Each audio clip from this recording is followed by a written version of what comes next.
Le Seigneur est assis sur son trône de gloire. Et le pan de sa robe remplit tout le temple. Toutes les créatures dans le ciel se prosternent devant lui et lui rendent hommage. Amen. Shalom, shalom, peuple de Dieu. Je viens aujourd'hui vous transmettre la révélation du 15 mai 2021. Il était 11h35 lorsque le Seigneur a donné ce message. Et toutes mes excuses d'abord d'avoir enregistré avec quelques jours de retard. C'est dû à certaines situations que je ne vais pas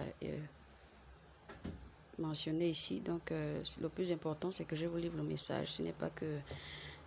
voilà.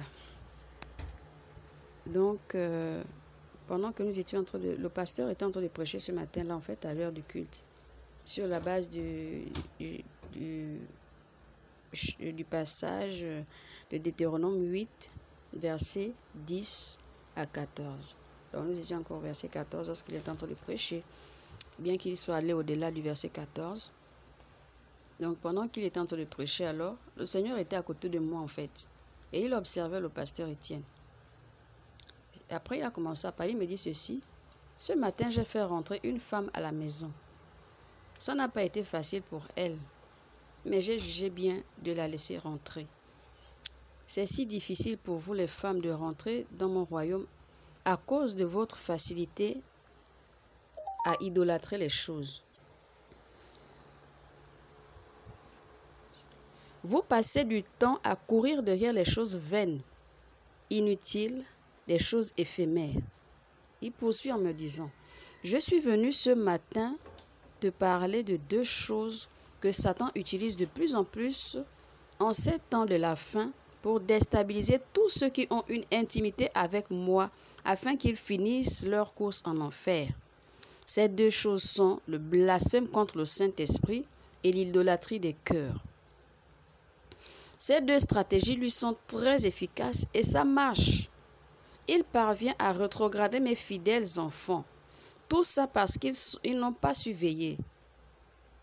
Je donne sans cesse des recommandations à mon peuple. Mais mon peuple ne m'écoute plus. Lorsque mes avertissements tombent dans les oreilles de mon peuple, il se voit déjà prêt. Alors, il ne prend pas en considération mon message. Mais c'est plutôt mon peuple qui est encore hors de la bergerie, les païens, qui sont encore en plein dans le monde, qui se répandent.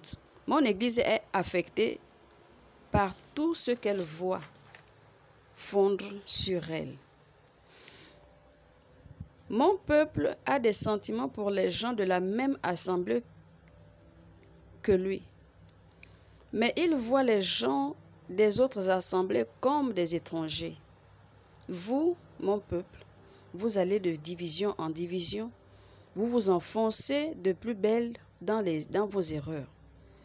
Vous vous focalisez sur les erreurs de vos propres frères et sœurs. Sachez que la haine que vous avez contre votre prochain, ce n'est pas contre lui ou elle, mais cette haine, c'est contre moi. Je ne suis pas avec de telles personnes, ceux qui haïssent leur prochain.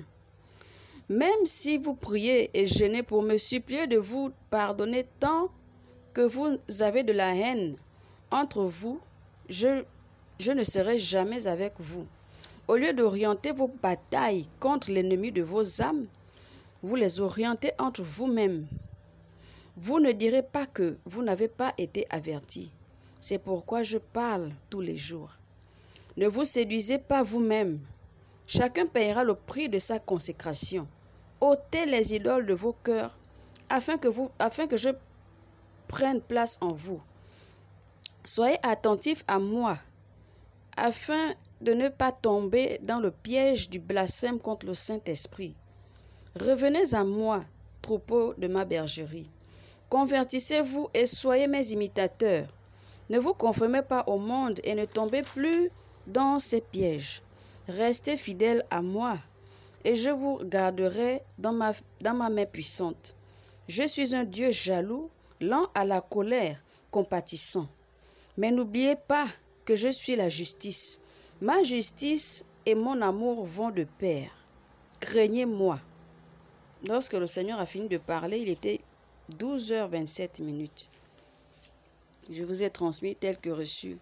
À chacun d'en faire bon usage. Que le Seigneur nous fortifie, nous tous.